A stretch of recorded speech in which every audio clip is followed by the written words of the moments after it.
ሰላም ጤና ይስጥልን የተከበራችሁ ቤተሰቦቻችን እንደምን አምሽታችኋል? የምሽቱን አበይት መረጃ ወደ እናንተ እናደርሳለን። አብራችሁን ሁኑ። የአሜሪካ ፕሬዝዳንት ዶናልድ ትራምፕ ኢራን ከአሜሪካ ጋር በአስቸኳይ ስምምነት ላይ ካልደረሰች ከአሜሪካ የሚገጥማት ቀጣዩ ጥቃት ከዚህ በፊት ከነበረው በጣም የከፋ ይሆናል ሲሉ አስጠነቀቁም።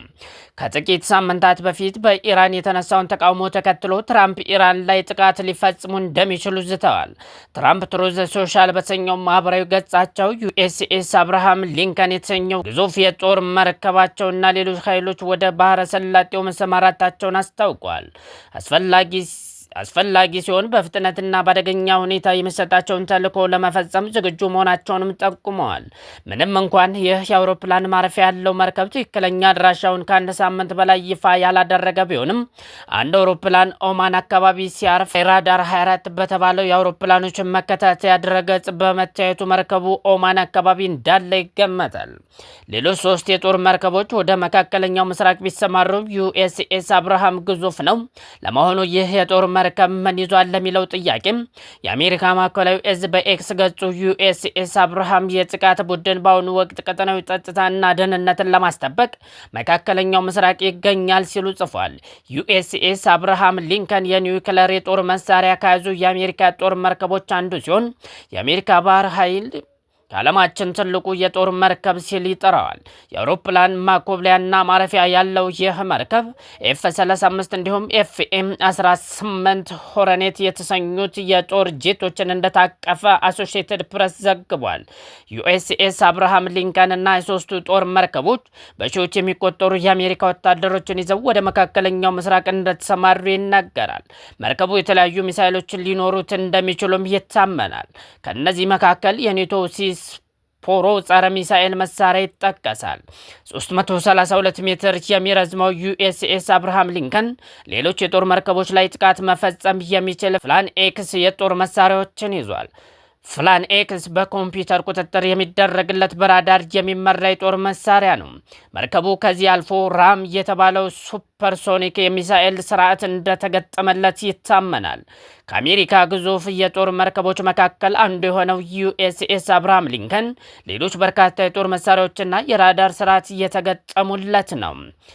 ኤኤንኤስኤልኪው 25ኤ ኔክስ የተባለው ቴክኖሎጂ የሚያወጣው ድምፅ መርከቡን ለመከታተል የሚመጡ ኃይሎች ሰርጓጆችን ለማታለል እየተሰራ ነው።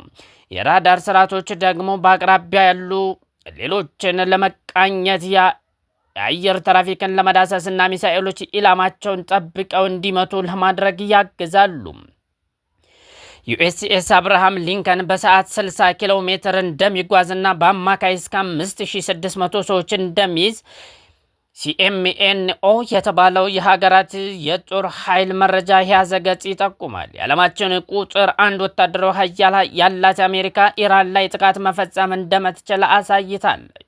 የአሜሪካ የአየር ኃይል ባለፈው ዓመት ሰኔ ሚድናይት ሐመር በተሰኘው ኦፕሬሽን የኢራን ኒውክለር ማብለያዎች ላይ ጥቃት መፈጸሙ ይታወሳል።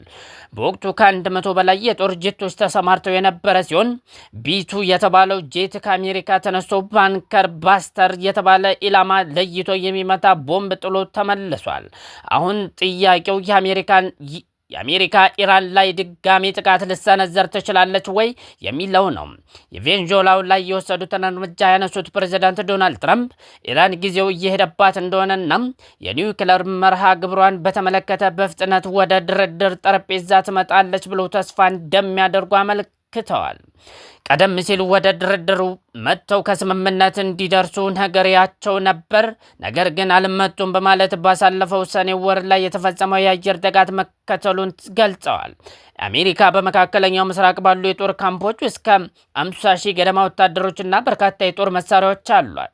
ከነዚህ መካከል የ10,000 የሚሆኑት ስኳታር በሚገኘው አል-ኡዴይድ የጦር አውሮፕላን ማረፊያን ጣቢያ ይገኛሉ። በተጨማሪ የአሜሪካ በዮርዳኖስ፣ ሳዑዲ አረቢያ፣ ኦማን፣ ባህሬን እና የተባበሩት አረብ ኤሚሬቶች የጦር ሰፈሮች አሏት።